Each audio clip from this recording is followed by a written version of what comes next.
Chapter 43.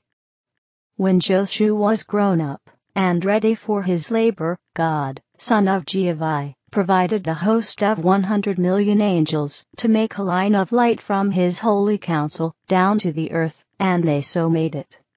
And God provided a guardian host of 2,000 million angels to protect the line of communications, for it was war times in heaven and earth. Then came Moses from his ethereal realms, accompanied by Elias and a sufficient host. And he came to paradise, to God, on the throne, where due preparation had been made for them. For the heavenly kingdoms of God were stirred from center to circumference, when it was heralded abroad that Moses and Elias were coming. And paradise was like a new heavenly city, being exceeded by an influx of more than 1,000 million visitors for the occasion. And heralds and receivers and marshals and musicians extended every way.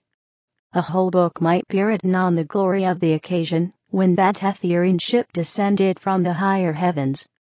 Suffice it, Moses was received according to the custom of gods. And God said to Moses and Elias, "Come ye, and honor my throne, and I will proclaim a file before the throne, to be followed by 2 days' recreation." Then Moses and Elias went up, and sat on the throne of God, that they might look upon Moses' face. And Moses stood up before them. Moses said, "I remember standing on the earth whilst the hosts that came out of Egypt passed before me. Great Jehova, what symbols of things thou givest! And ever with a new thrill of joy to the soul. O thou Almighty!" That was all he said, but so great was the love and glory in his face, as he stood on the throne of God, that every soul that passed said, "Moses, blessed son of Jehova." And God granted 2 days' recreation, during which time the ethereans mingled with the atmosphereans in great delight. After that, Moses, with his hosts, went to Elaban, his colony of Egyptians, who were now raised high in the grades. And Moses had them removed to a rock, where they were duly prepared and adorned as brides and bridegrooms of Jehova. And, after suitable preparation, Moses provided for their ascent to the Nirvanian fields of Mesopotamus, in Etheria, sending them in charge of his own hosts.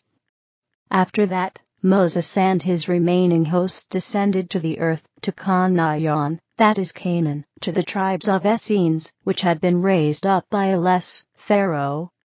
And great was the meeting betwixt Elas and Moses. The former broke down with emotion. He said, "All praise to thee, O Jehova! Thou hast remembered me at last."